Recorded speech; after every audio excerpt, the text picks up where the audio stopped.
The Murder Shelf Book Club contains disturbing content related to real-life crimes.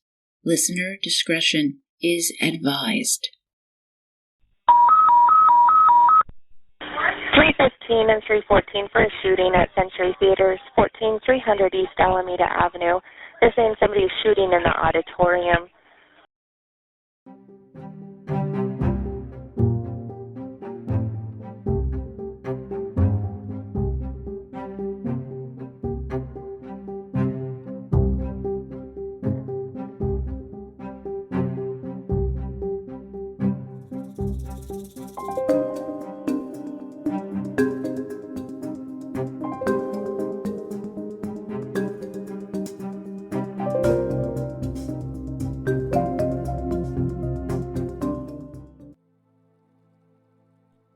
Welcome to the Murder Shelf Book Club podcast. I am your host, Jill. This is a special episode, episode 139, a follow-up to our book trilogy, A Dark Night in Aurora. This was episodes 130, 132, and 133, which covered the Aurora movie theater shooting. So 2 weeks ago at Crimecon Denver, I attended an outstanding presentation on this shooting, delivered by retired Aurora police officials, Jad, Lanigan, and Mike Dailey. I learned so much from their presentation that I invited them to join us, and they have graciously accepted, and I am thrilled to have them here. While I researched this tragic event, neither of the books featured delved extensively into the minute-by-minute police response, while these came from the psychological perspective. Well, now we're going to examine that side of the story. If you have not listened to my A Dark Night in Aurora trilogy, please do. Now, some quick bookkeeping. If you're going to Crimecon 2026 in Las Vegas, use my code, MurderShelf, all lowercase letters and one word, and save yourself 10% on your badge. Like, why wouldn't you want to do that? And if you would like to have input into the books or stories that we feature, please join my Patreon for $2 to $4 a month. I am also teaching my serial killer class in an effort to give you guys more content. And I would like to welcome my new Patreon murder bookies, Marie 86, Jennifer 1979, and TCLT the M. So will you please message me and let me know what that means? Okay. All right, so let me introduce you to my guest, Jad Lanigan, who's retired after spending 3 decades with the Aurora Police Department, Colorado's third largest law enforcement agency. Throughout his career, he served the community of 400,000 residents at every rank, from patrol officer up to commanding special operations. In 2012, during the Aurora mass casualty event, Jad was a probationary lieutenant responsible for coordinating the initial response, managing multi-agency operations, and overseeing the investigation into the perpetrator. With his extensive experience and training, Jad now assists law enforcement agencies in preparing for critical incidents through leadership training and incident debriefs. He holds a Bachelor of Science degree in criminal justice from the Metro State University. His partner at the Crimecon presentation was Mike Dailey, whom you may recall I quoted in my Aurora trilogy, saying that he was deeply concerned about his officers' mental and physical health after this critical incident, many suffering from PTSD. Commander Michael Dailey retired from the Aurora Police Department in 2017 after serving 40 years in law enforcement. He began his career as a lateral officer at the Englewood Police Department. Mike then graduated from the University of Phoenix with the focus of his coursework on executive training. As a member of the Aurora Police Department, Mike Dailey was promoted to commander, where he led critical units such as SWAT, narcotics, and canine operations, honing his managerial skills while addressing complex urban policing challenges. On that terrible day at the movie theater, Mike, as senior command, played a pivotal role in managing the operations.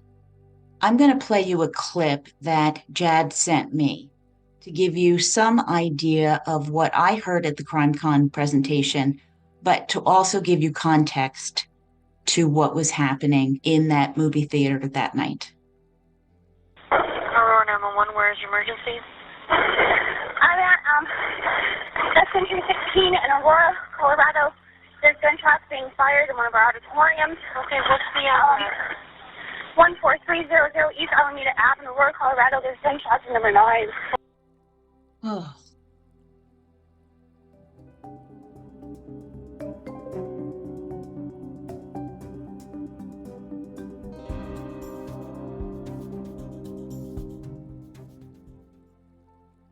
And with that, Jad Lanigan and Mike Dailey, I'd like to welcome you to the Murder Shelf Book Club podcast.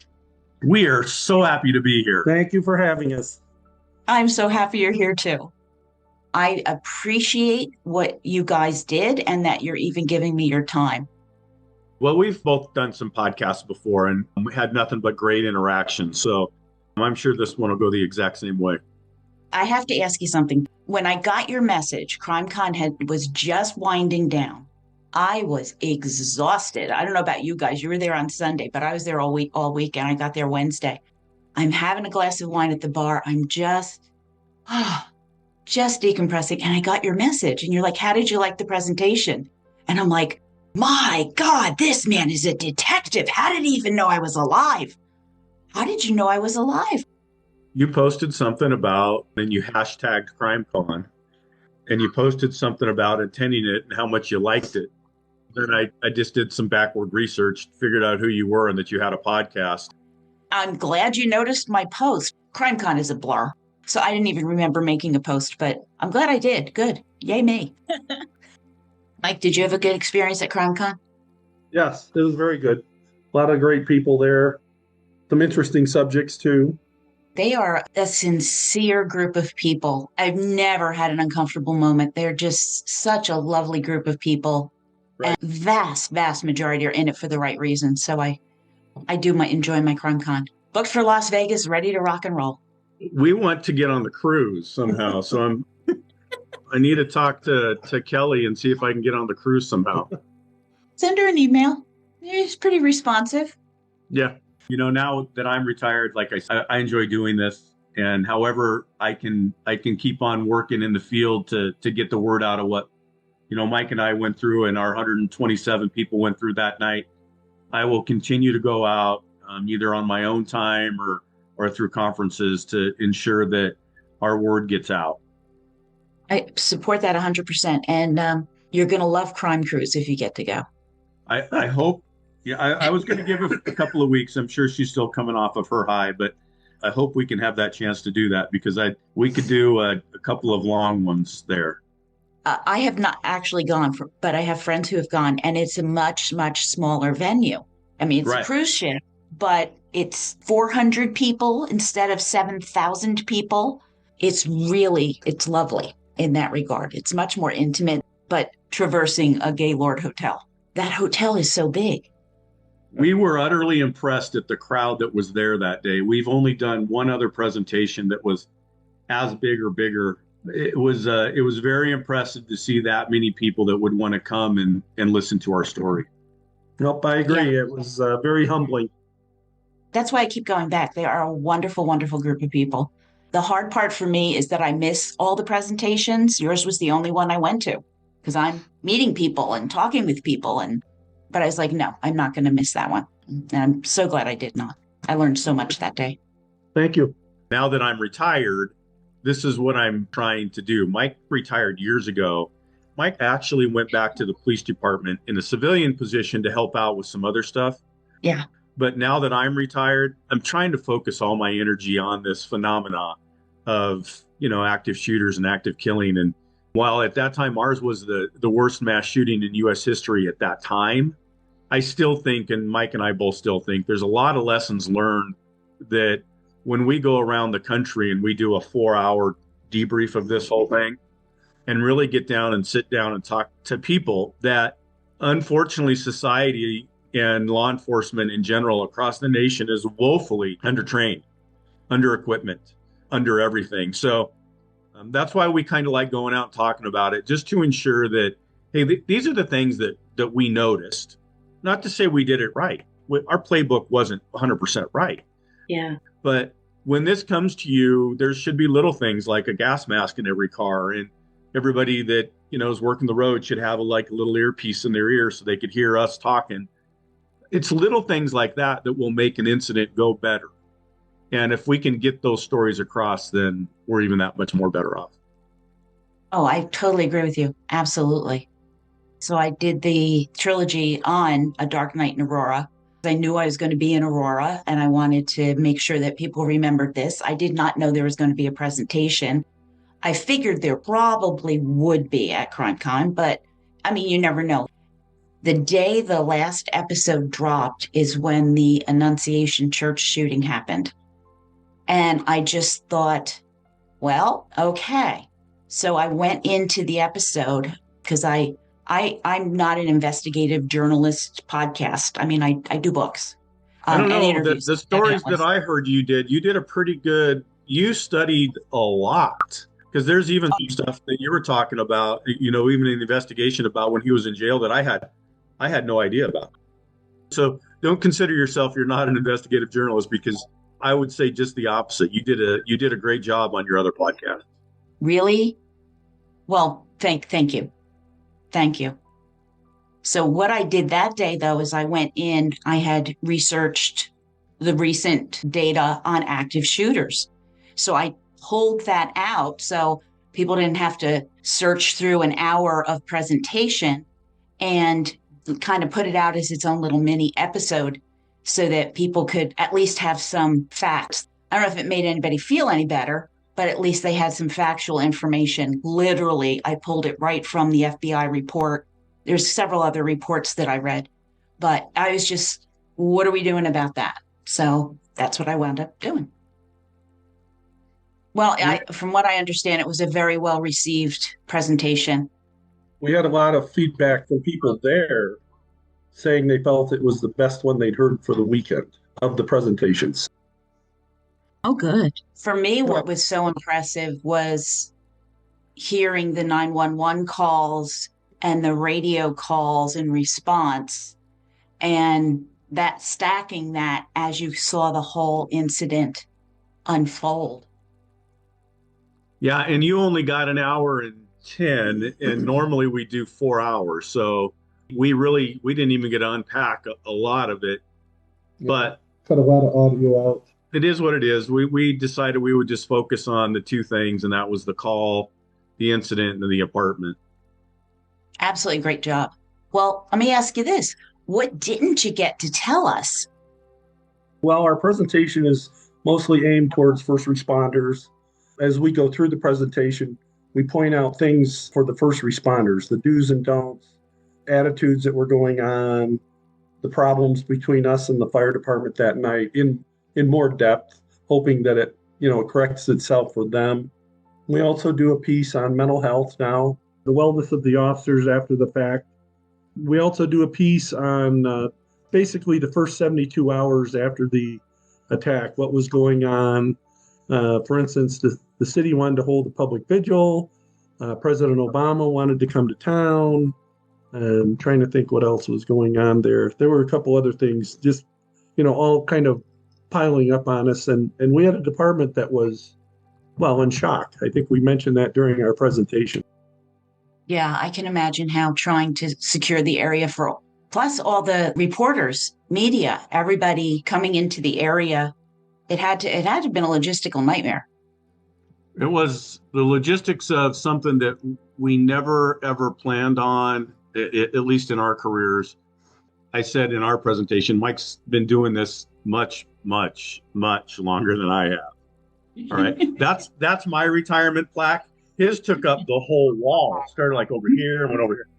But yeah, the logistical nightmare of everything. There's logistics just into how to feed and make sure your people are hydrated and they can go to the bathroom, and then the logistics of, working with 10 different agencies, the ATF, the FBI, the Aurora Police Department, the Denver Police Department, the Sheriff's Department, the other Sheriff's Department, every bomb squad in the metro area, every SWAT team in the metro area.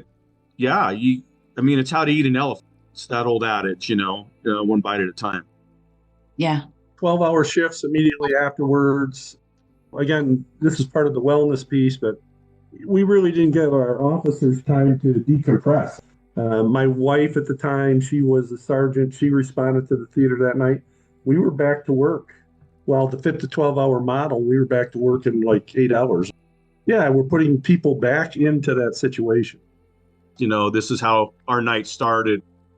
And it's the 911 call. I have a pretty good memory of that first call with the shots. Was it 37 shots or whatever it was? So I have a very good idea of what you are talking about. One thing I did not say in my coverage is the shooting lasted 90 seconds. Is that true? That was it? Yeah. It was pretty quick. All the carnage, all the damage to people. It is absolutely mind-blowing. 90 seconds. 90 seconds. Unbelievable. Again, if you study active shootings, other than the shooters that roam around a building or a location, if they're in one spot, most of their shooting is done within a minute to 2 minutes. Yeah. I wish there were more obvious signs that someone's doing something. It's really subtle that someone's got something like this in his head. Here's a guy who's in therapy, who's seeing not one, but two psychiatrists. One is a violence expert, and he just didn't say the right sentence, and they couldn't do anything at the time. I think the laws have changed somewhat since then, but they couldn't do anything about it. Right. There wasn't enough to compel them to report it under state law at the time. Now, the one psychologist did report it to the university. So the university activated their beta team. Of course, they thought he was going to act out on the campus. After he withdrew from the university, they felt that the danger was over. They never relayed their information to the Aurora Police Department. Yeah. Kind of feel like that was a ball drop. I don't want to be blaming people, in hindsight, because it's really that gray area where you have to, you almost have to go with your gut instinct. Well, at that time, we didn't understand that stuff at that time. We didn't have like mental health on the road. We didn't have that. That was pre today. Remember, this was still sort of the emergence of the active shooter. Yes, we'd had several incidents, but they were not happening with the frequency that they are today. And like Jad said, they were just then beginning to recognize the mental health piece in all of this. Yeah, I don't know if we're doing so much better today or not. The rate it's kicking up. Today there was another mass shooting. Unfortunately, this time 3 cops lost their lives in Pennsylvania, and I think a total of 5 were shot. So, it's every day now. And like Mike and I talk about, it's not if this is going to happen, is you in law enforcement or you in public safety. I hate to always say just law enforcement because it's a public safety team. It's going to happen. It's just when it's going to happen and if you're ready for it. Yeah, you're right. I think the victories come in things like our state has a program called Safe to Tell. So it's designed for students, but anybody can use it. It's an anonymous tip line to, I think it goes to the Attorney General's office, and then they disseminate to the agencies. But you can call this tip line, and the kids do it a lot. So-and-so's talking about suicide. So-and-so's talking about bringing a gun to school. So-and-so's talking about killing people. And so then Safe to Tell gets a hold of the jurisdiction involved, and they go and take the appropriate action. And I would like to think in Colorado, believe it or not, we've had our fair share of incidents, but I'd like to think in Colorado, we have actually thwarted a lot more incidents. Well, that's really good news. Yeah. Oh, yeah. I hope we're doing it right here in Colorado. Unfortunately, things just keep on happening, though. Yeah. So one of the things, Mike, that I talked about, and you've touched on this, but I want to make sure that we discuss this. I quoted you. I had taken a quote from one of the newspaper articles once the trial was over and the gag order was lifted. And one of the first things you said was that you were concerned about your people, your Yes. guys, your officers, that there was going to be PTSD, there was going to be depression. You were concerned about alcohol abuse, divorces.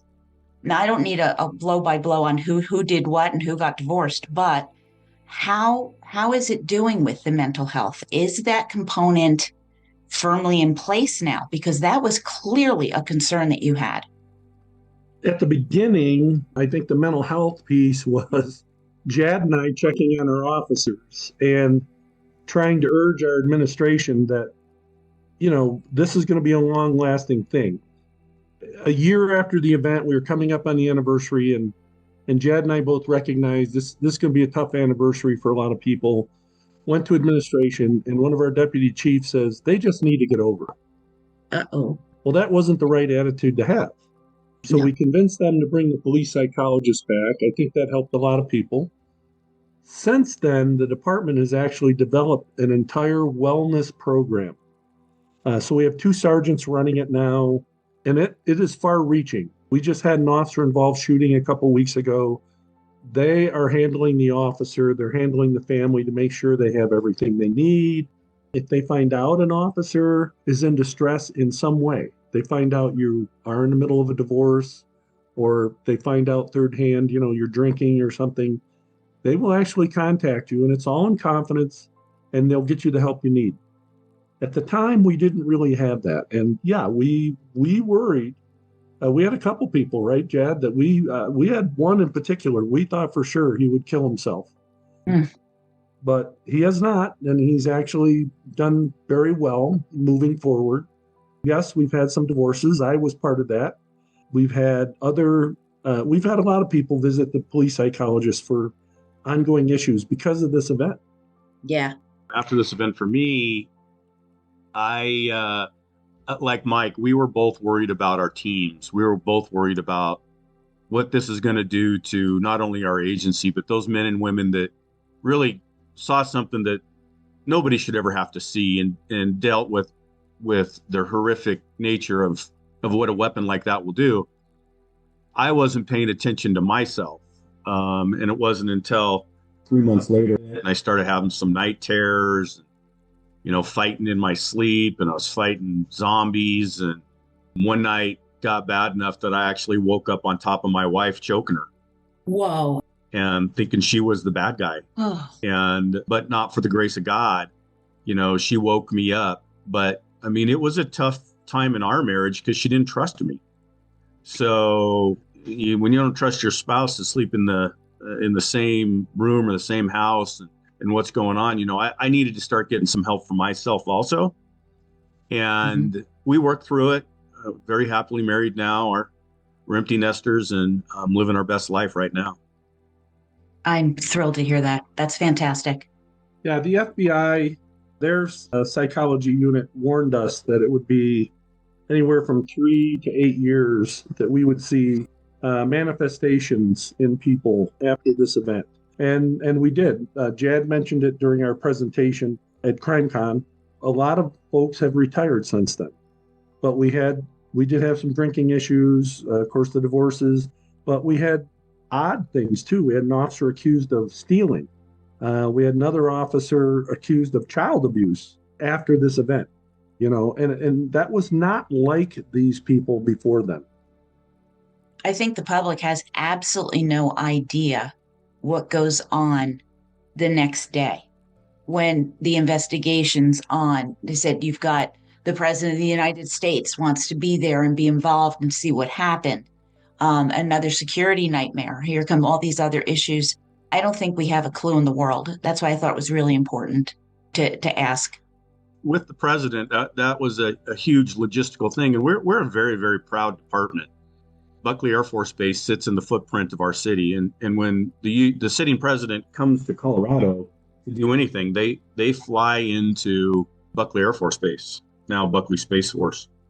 And our SWAT team is known in the metro area. I would say they're the premier SWAT team, maybe even in our region. But the Secret Service calls them up and says, no, we want you to be part of our counter assault team. We want you to be a part of the package going with the president. And we've always done that. And we've worked very well with our counterparts at the Secret Service. And when this all happened, our teams have been going on, I don't even want to say 12 hours. They've been going on 24 hours, maybe go home and say hi to their spouse and maybe take a quick nap, and they were back to work.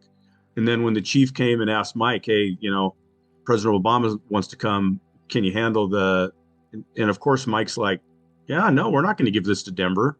We will do this ourselves. We can do it.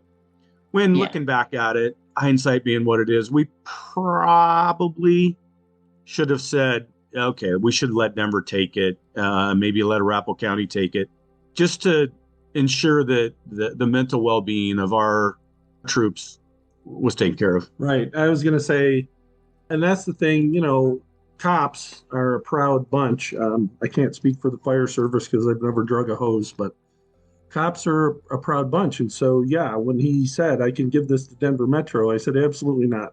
This is Aurora. We got it.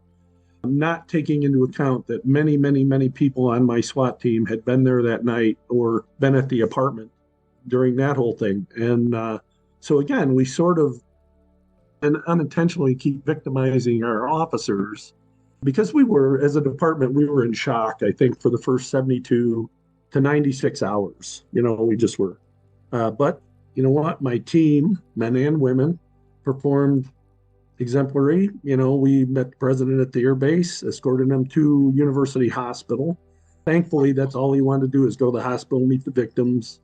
He did not want to make a public appearance. I think that would have been a total nightmare for everybody just because of the logistics. Right. And then we got him back to the air base. So, but yeah, Jad's right. It was maybe looking back, maybe it wasn't the best thing to do for our guys, but cops are like that. We're proud and we're not going to say no. I should tell you, I'm from a law enforcement and firefighter family, going back generations. Okay. So I can tell you, you're both very honorable, very dedicated, and stubborn as hell. Firemen and police officers. Absolutely. Yes, yeah. I speak from it's in the DNA and my entire family tree. Well, as you were saying this too, about maybe you should have turned that over to Denver. There is also, believe it or not, a normalcy in it. When the president comes, this is what we do. So it's not that you're not thinking, but this is also normal because this is what you do. So don't beat yourselves up too much. No, that's a good point. Thank you for saying that. Yeah, I have my moments. Yeah. Okay. Teams, they love what they do, and it's hard to pull them away from things they love to do. And it's a very proud profession. When it's that normalcy there, it's normal for us to do this, and we're supposed to be doing it. But sometimes, like we talk about now, it's okay to ask for help, especially after a mass incident like this. I mean, like I said, this was the worst mass shooting in U.S. history. Not killing. We've had more where people have been killed, but we've never had 12 people killed and 58 other people shot. That was the first in U.S. history until Vegas. Well, the Pulse. And the Pulse, yeah. So it at the time was hard to deal with all over. Well, you said it at Crimecon that this was the first time that Aurora had to reach out to the counties to help set up a perimeter. That was it. 127 of your guys were on duty, but you still needed more people, and that's like a first. You went to Denver, but then you had to ask everybody else to come lend a hand too. Yeah, normally the larger agencies historically in any metropolitan area, that's part of being the larger agencies to mutual aid some of those smaller agencies when they have too much going on in their city. And this was a first. I mean, there were times where on a border or something, we would need Denver or somebody to come in and help us on a small perimeter. But to do a mutual aid call like we did in the end for every law enforcement agency in the metro area that wasn't doing anything, that was definitely a first. Yeah. That night, we're not only searching the building, now we have officers dedicated to the suspect. All right. I want to pause here to play another clip that will give you an idea of what Aurora's finest were dealing with that night and why I think that they are heroes. 16 Adam, I need a marked car behind the theater, stable side, with a suspect in a gas mask. 209. 209, okay, and we need car south side, suspect in a gas mask. We also learned that the suspect had booby-trapped his apartment, so we're sending resources there. We have to control a crowd of somewhere between 1,100 and 1,200 people that were in the building that we really want to stick around and be our witnesses. And then, of course, handling normal calls for service, dealing with outsiders trying to get in, because it was almost immediate because of social media, the cell phones. We had people showing up, looky-loos, coming, wanting to be in part of the scene. So scene security was a huge thing. And it was very manpower intensive. Setting up the unification center, all that stuff required more people than we had. And hey, the criminal element out there didn't take the night off to be nice. Right. I will say at this point that I think we're fortunate in the Denver metro area. We have some great partners. And they'll call us, we call them. There's nobody that, my stars are bigger than your stars or anything. It's, they come, they asked us what they could do for us. I mean, we had command officers from Denver looking at the two lowly lieutenants going, what do you need? And I got to give a lot of credit to our chief of police at that time, Dan Oates. He was very, very good at those conversations to ensure that the other agencies and we all worked as a team. So he was very charismatic about his relationship building with other law enforcement agencies, just not local, but the federal agencies also. And so it was a very easy transition that when we needed help, some of that groundwork was already done. And we got to give him a lot of that credit because he really was a believer in that. Oh, I did not know that. That's awesome. I'm glad to hear that. That had to have made things at least a little bit easier. You're going through hell. I mean, at least you had good partners while you were doing it. Well, again, to Chief Oates' credit, when he came to Aurora, he started asking questions about our mass casualty protocols, and it wasn't so necessarily aimed towards active shooter, but what do we do in a large-scale event? And he insisted that we develop policies for things like this. And so, as we pointed out in the presentation, I think we pointed out, we did a lot of practice and stuff before this event. And so I think that night, even though it was chaotic and even though everybody was doing the holy cow, this is it, our officers were well equipped to continue doing what they're doing. Yeah, we had some mental overload going on, but they kept plugging away. And he was the one that insisted on that training. Well, good for him. Yeah. Absolutely.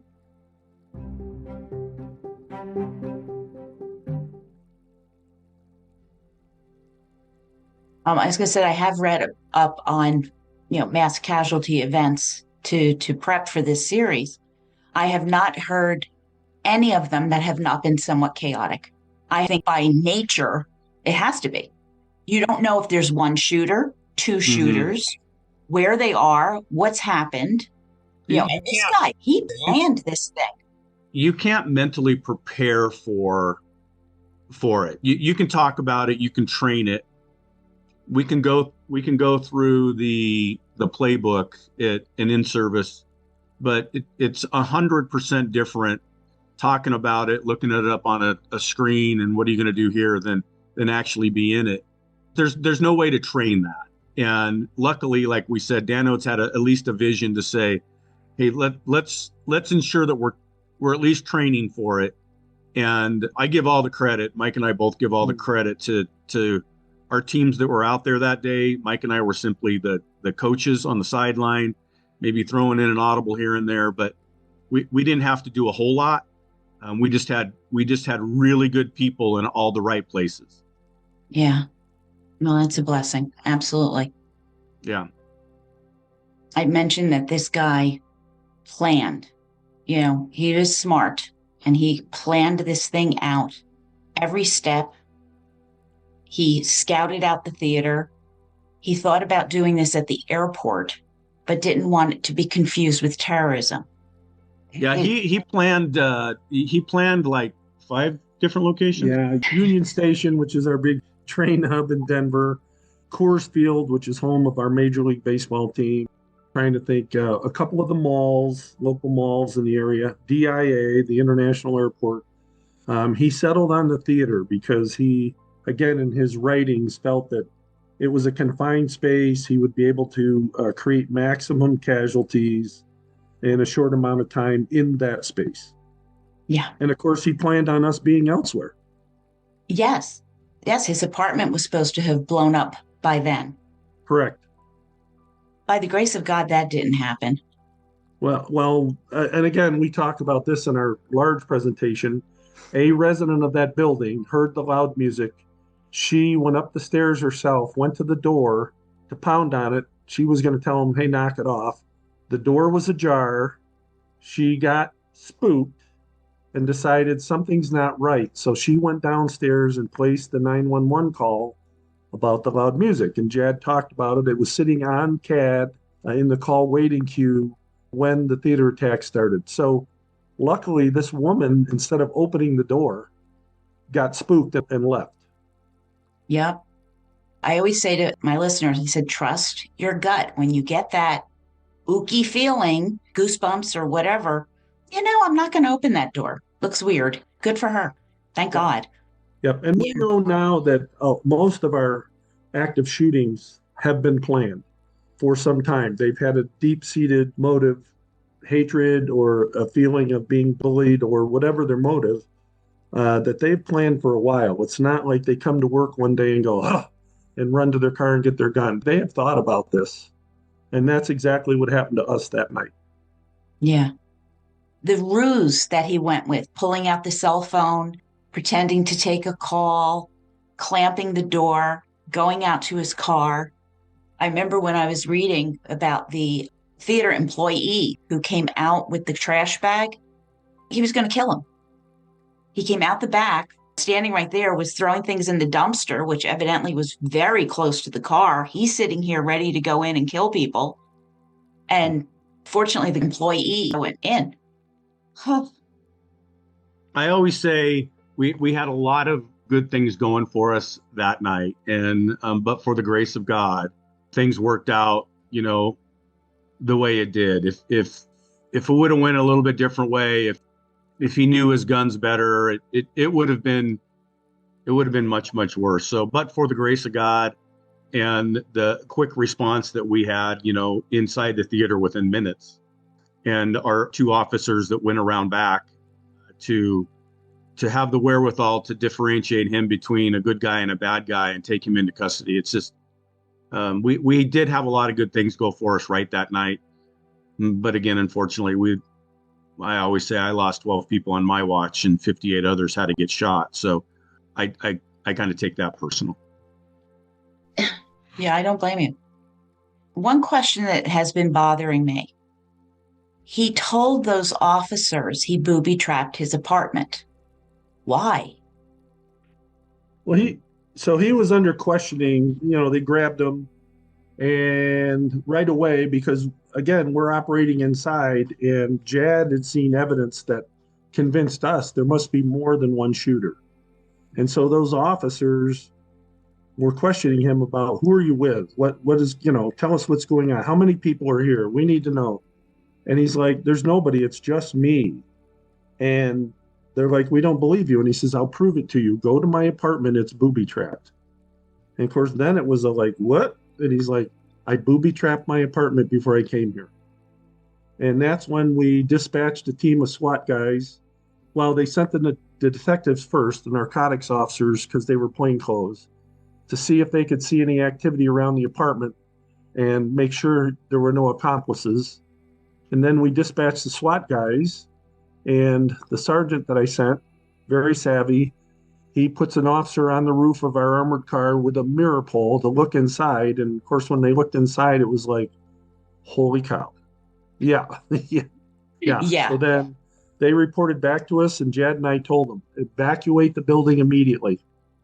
And we'll give you further instruction. Yeah, do that first, and then we'll worry about the rest of it. And there was another very astute sergeant working in the back of the theater that he's now the chief of police in Boulder, a guy by the name of Steve Redfern. And Steve's very, very good at what he does. And while Steve was in the back triaging people and getting people in cars and loading people up, he had the innate ability to just talk to people and opened up the door. And this guy, without giving him a full confession, this guy told him enough that Steve put one and one together and looked at the screen in the car, and the call for his apartment was on the screen. So for loud noise. So he knew something was going on. Of course, people tell us stories all the time that don't pan out, but Steve dug at it a little bit more. And from what I know, when he actually talked to Garrett Gubner, who was the FBI bomb tech that interviewed him the next day in the jail, bomb people are very, very proud about their bombs. So he was very forthcoming about how he made it, what he did, where he bought things. So I think in a way, maybe he wanted to brag about it just a little bit too. I did wonder if there was a little braggadocio in there. Mm-hmm. Yeah. I'm caught now and I'm a genius. See what I just did? Right. Yeah. So Jad and I have had conversations over the years about what do you think his plans were? Of course, we thought he was going to go back in and continue shooting. But the fact that he brought a bandage and he had taken a Percocet before he went to the theater, he wanted to survive. And we've even tossed around the idea that he wanted to be like a D.B. Cooper. I shot up this place and I escaped, and no one will ever find me again. They'll know who I am, but they'll never find me again. I think he had some kind of romantic thought about that. I could see that. I could absolutely see that he was going to pull this off. That's why he had gotten those throwing stars that blow out tires. So Right. If a chase ensued, it was over at that point if a chase ensued. But in his mind, this way he could continue and get away and do whatever he was planning to do. But he mailed his journal to the one psychiatrist, Dr. Fenton, who had her life destroyed by this. I don't know if you know that part of the story. And that woman is still living in a cabin in the woods 13 years later. Yep. I get it. You just never know. There are too many crazies out there. But we do. We think he would be known as the attacker, but we think his plan was to slip off into the night and like I said, be like a D.B. Cooper scenario. Where did he go to? Where is he? We'll never find him. Because like you said, he thought himself a genius, and he thought he could be smarter than everybody else about this. Yeah, he almost pulled off something that would have, if those bombs had gone off, if that whatever concoction he had put together, the napalm with everything else, it really could have been something. You're right. You had a lot going in your favor. Right. Yep. What else didn't you put in your presentation? Like I said, we get into the beginning and we kind of work through it a little bit about we'll never say his name and why we will never say his name. We respect the Teves family very much about, the thought process of no notoriety. So we talk a little bit about that and why that's so important in society now, that you might have to get that information out in the beginning, and then once you don't have to, then just there's no reason to say their name anymore. Just like this recent incident with Charlie's killer, there's no reason to say that guy's name anymore. He's irrelevant. So we talk a little bit about that. Then we also talk a little bit about specifically him and his family, about how he grew up, how he was thought to be one of the smartest people, going to college, getting a full ride. And then after that, we kind of get into our training a little bit. And like Mike talked about, what training we really do, what made us better that day. Every one of the slides that you heard at Crimecon has a teaching connotation to it. Yes. That's why we have it in there. And while we changed it just a little bit to ensure that the crowd at Crimecon got a feeling of what was going on, like I said, that we teach this to law enforcement so they can be better. So we didn't get into the teaching components of every one of those slides. We just wanted those slides to get out there so people understood what we were going through and dealing with. So every one of those audios is a teaching component for Mike and I to discuss.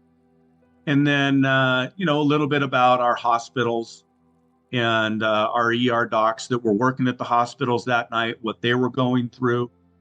Some videos, of course, from the hospital, and Dr. Sasan giving a mental health talk about what she and her staff are going through. And then, then we kind of wrap it up a little bit and get a little bit into the investigation. And, we've got investigators to go out and do a 4-hour presentation just on the investigation. And then kind of wrap it up into some mental health and what agencies should be doing to ensure the success of their staff. I mean, let's face it, you take a 5 to 20 year police officer and they go through a couple bad experiences and they either have to retire for whatever reason. That's $1 million employee you're letting walk out the door. So we got to ensure that we're not going to allow that to happen and that they get all the resources that they need. And then like the video you saw, that was put on by KUSA by Chris Vandermeen, that really what we went through that night and why so many people were transported in a police car rather than an ambulance. All right. I want to pause here to play another clip that Jad sent me. Metro 10, Lincoln 25. Do I have permission to start taking some of these victims via car? I got a whole bunch of people shot out here. No rescue. Yeah, load them up, get them in cars, get them out of here. That. We've talked to people across the country, specifically the doctors that were in Vegas, and that doctor said we rewrote the playbook in mass critical incidents because now you look at around the country for mass critical incidents, we're not really waiting for ambulances. They're starting to put people in police cars and get them to a hospital so a surgeon can get their hands into them. And we kind of tossed that around and debated a little bit between the police department and the fire department and why it's so important to have the conversations today around or over coffee or around the big tables as to what are we going to do? Because nobody wants to get caught with their pants down. And while we had some errors that night that caused the police department and the fire department not to fire on all cylinders, we figured out a way to get through that. And we just want to make sure that that never happens again. So we talk a lot about that, about what we do now. We now have a joint police fire training academy. So we work together all the time, even in training. We have a video on Rescue Task Force, which is the concept of getting medical people closer to the action, under guard. They can actually get to the victims and extract them quicker. So Aurora practices that, and we've produced a video to that effect so that you would see that in the 4-hour presentation also. Oh, good. I thought that was absolutely genius. I don't know what else you would have done except put them in the police cars and get them to the trauma center. I mean, people would have died waiting just because of logistics. There's construction on the one road. I forget the Sable, was it something like that? Mm-hmm. I mean, all of these things, the parking lots, their locations. I can't even imagine on the fly trying to figure it out. But I don't remember who came up with that, but that was genius. It was like, no, this has to happen. People are going to die, period. I'll give all the credit to him. Again, it was Steve Redfern, the chief of police now in Boulder. And really, Steve was already doing it. He was already putting people in cars and sending them to the hospital. Steve was a very astute young sergeant at the time, and he wanted to take that liability monkey off his right shoulder and put the liability monkey on my left shoulder and have those two talking to each other. And so Steve was already doing it. And I just gave the verbal permission over the air to, let's load them up in cars and get them out of here. Yeah, get them there. The video you showed of all of those police cars pulling up right in front of the emergency room doors, stretchers flying out, people moving in. It was absolutely amazing to me. The tenacity to keep going to save those lives was, you could just see it. We have to give a lot of credit to our hospital partners too. we mentioned it in the presentation, but University Hospital was on divert that night. They had a full ER, and we dumped 22 more patients on them, and they just did it. They handled it, and they saved a lot of lives that night. So in Aurora South Hospital, same thing. And then our partners at Denver General and Swedish Medical Center, same thing. We brought them people. They just did it. Yeah. You know, I think the biggest thing I want to get out there, especially in society, is the police officers that are out there are working under extreme circumstances right now. They were never meant to be doing everything that they do today. You go back 20 years ago or 70 years ago when Mike started, it was different back then, right? And every time there's a new problem in society, the junk drawer that you have in your kitchen is now the police department, and the police department gets saddled with everything. Wow. So now we're counselors, and we have to carry all these different less lethal devices, and we got to know how to talk to people, and you didn't do this right, and you're second guessed. And I guess what I just want people to know is every day these men and women that go out there, they're doing the best job they can. And with the training that they have, and in some agencies around the country, they get very, very little training.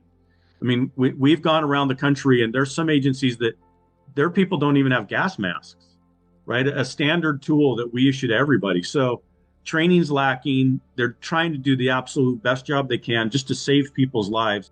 And then on top of that, they just want to go home at night, right? And then they're second guessed, and they're doxxed, and they're having to follow different political ideologies from the government or your chiefs or your sheriffs, and often put right in the middle of bad situations. You know, this night, Mike and I both had several officers that they just literally shut down. They were looking at you and they were talking, but there was nobody there. I mean, it was like a blue screen on a computer, and there's no way you can train this type of carnage and this type of mass casualty and killing with the theater, the movie still going, the fire alarm going, a public address system going. You've got Mike and I trying to talk to you over the radio, and people screaming at you and holding on to you. Our people are put under great stressors each and every day, and we've got to give them a little bit of a break every once in a while to realize they're just humans. They're not robots. They're there to do a job and to go home. And occasionally, yes, we will make mistakes, but you know, that's going to be expected. We're human. We're not robots. So when we do make mistakes, expect the leadership in every department to either hold those people accountable or get them the proper training to ensure mistakes like that don't happen again. But don't ostracize every police officer in the world when something bad is seen on TV. You're only getting half of the story as it is. It's a very hard job. I don't know, anything to add to that, Mike? The only thing I'd say is I'm going to hone in on the Aurora Police Department. Everything that Jad just said, the Aurora Police Department's taken it on the chin the last couple of years over some what I think are political things in this state. But in fact, we have a very good police department, and the men and women in this department are dedicated to all citizens in the community. And I would tell you, they do the right things all the time. They just do. They're my heroes. Well said. I think we have to stop expecting people to be perfect. We're not perfect. We are humans, and we are flawed, and we try to do the best that we can. It doesn't always work out. And when something happens, I guarantee you, we do not have all the information. And yet there is a rush to judgment. And I think we have to take a breath. Just take a breath. Well, I don't know when it changed in society, but society doesn't allow police officers not to be perfect. You see it in the news all the time. You know, a police officer gets arrested for DUI, or a police officer would get arrested for, you know, maybe domestic or something like that. And when did it get to the point where a police officer can't be human? Now, I don't condone any criminal activity on either side, right? We should know better. Again, when did society expect that police, well, anybody in public safety, I'll say that, public safety in general, you have to be perfect. And that's a false fallacy. There's no way that we can't be perfect. We're humans. We are flawed by nature to occasionally make mistakes. I don't care if you're the chief of police or if you're a new recruit. On your way to work today, you violated a policy somehow because the policies are so thick. So for your listeners and for those out there listening to this, when you see a police officer, give them a little bit of grace. They're trying to work through extreme pressures right now, trying to figure out all the different trainings they're going to. And now we've got to worry about, mass shootings every day. They're happening every day. So you got to worry about that. You got to worry about how you're going to stop a mass shooting. And we put a lot on our troops. And Jad just said something that triggered a thought to your listeners. Anytime there's a large gathering, concerts, outdoor events, malls, schools, they need to think about self-protection. How will I react if something happens while I'm here? So I think that would be my final thought is to your listeners to start paying attention to their environments where they're at and just give thought. If something were to happen, what am I going to do? Minimum, where are the exits? Where are the exits? It comes down to, used to be called run, hide, fight. I don't know if they have fancy terms for it now, but if I can exit the situation, get out. If I can't exit the situation, take cover somewhere. And of course, in the extreme situations, if you can't do any of that, fight with the suspect. All right? You may save some lives. Thank you for that. I think that's critically important. Well, I want to say thank you, gentlemen, for coming on. I think it has been an engaging conversation. I really appreciate your time. Thank you. All right. Thank you, guys. I'll let you go. I'll let you know when it pops out and hopefully sooner than later. Sounds good. The world of podcasting. Okay. Thank you so much. All right. Good night. Good night. All right, good night now.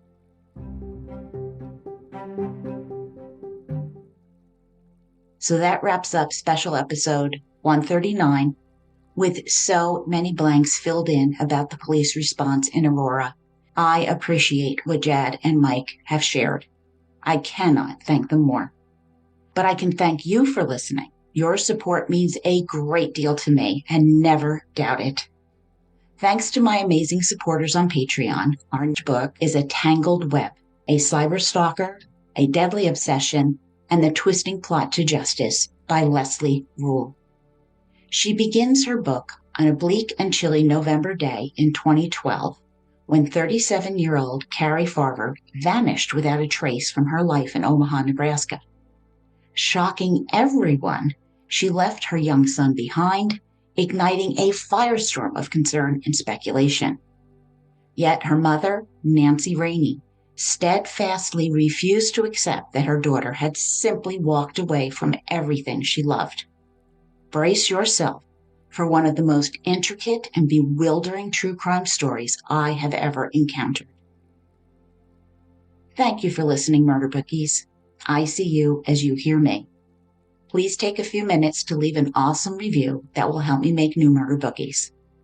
And again, if you're going to Crimecon 2026 in Las Vegas, my code, MurderShelf, all lowercase letters, one word, will save you 10%. Share your thoughts with me at jill@murdershelfbookclub.com.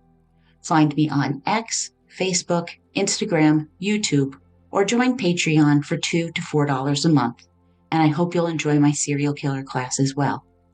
Links are on my blog at www.murdershelfbookclub.com with sources and photographs. Always trust your gut and lock your doors and windows.